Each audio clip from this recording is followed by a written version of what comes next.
కృష్ణా డెల్టాకు సాగునీరు అందించి రైతులను ఆదుకోవాలంటూ పెడనలో వైఎస్ఆర్సీపీ చేపట్టిన నిరాహార దీక్షలు రెండో రోజుకు చేరుకున్నాయి.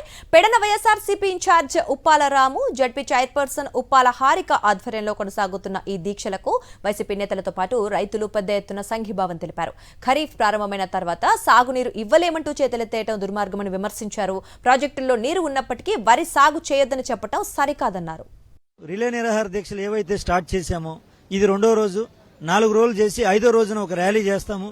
అప్పటికి కూడా ఇక్కడ ఉన్నటువంటి ఎమ్మెల్యే కాయితి కృష్ణప్రసాద్ లేదా ఈ జిల్లా మంత్రి మరి కొల్లు రవీంద్ర గారు కావచ్చు, వీళ్ళెవరూ గనక స్పందించకపోతే ఖచ్చితంగా భవిష్యత్తులో మా ఏదైతే కృత్రిమ మండలం పల్లిపాలెం ఉందో ఆ పల్లిపాలెం దగ్గర నుంచి మాకు మెయిన్ ఇక్కడ గొడ్లవలేరు లాకులు ఉన్నవి, అక్కడ వరకు ఒక పాదయాత్ర చేస్తాను. ఒకవేళ అప్పటికే కనుక స్పందించకపోతే నెక్స్ట్ మళ్ళీ ఇంకోటి కూడా చేద్దాం అనుకున్నాను. ఏంటంటే అది కూడా మళ్ళీ అదే పల్లిపాలెం నుంచి మరి కృష్ణా బ్యారేజ్ వరకు కూడా ఒక పాదయాత్ర చేద్దామని, అప్పటికీ స్పందించకపోతే గనక అంటే ఇవన్నీ కూడా ఇంచుమించు ఈ నెల రోజుల లోపునే జరిగే అవకాశం. ఎందుకంటే ఒకవేళ గనక ఏదన్నా వాళ్ళు గనక కళ్ళు తెరిచారనుకోండి, అది కూడా మన మీద ప్రేమతోనో ఇంకోటి కాదండి, వాళ్ళకి జనాల్లో డ్యామేజ్ జరుగుతుంది. ఎందుకు జరుగుతుంది? నీళ్ళు అయితే జనాలు ఏమనుకోరండి, రైతులు కూడా ఏమనుకోరు. కానీ నీళ్లు ఉన్నాయి, మీకు కూడా తెలుసు ఆ విషయం, ఈ ప్రభుత్వానికి కూడా తెలుసు. నీళ్లు ఉన్నాయి, నీళ్ళు ఇచ్చే వరకు ఖచ్చితంగా మరి 2 రకాలుగా చెప్పాను. ఇప్పుడు మూడోది అవసరమైతే ఆమరణ నిరాహార దీక్ష కూడా నేను చేయడానికి సిద్ధం పెడ నియోజకవర్గ రైతుల తరపున. ముఖ్యమంత్రి గారు కూడా ఈ భారతదేశంలో రైస్ వేయొద్దు, వరి పంటలు పండించొద్దు అని చెప్పే ముఖ్యమంత్రిని ఈయన్నే చూస్తున్నాము.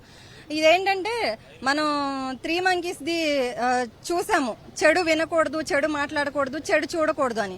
కానీ ఇక్కడ ఏంటంటే మంచి మాట్లాడకూడదు, మంచి వినకూడదు, మంచి చేయకూడదు అనే రాష్ట్ర ప్రభుత్వం ఆ తీరుగానే నడుస్తోంది.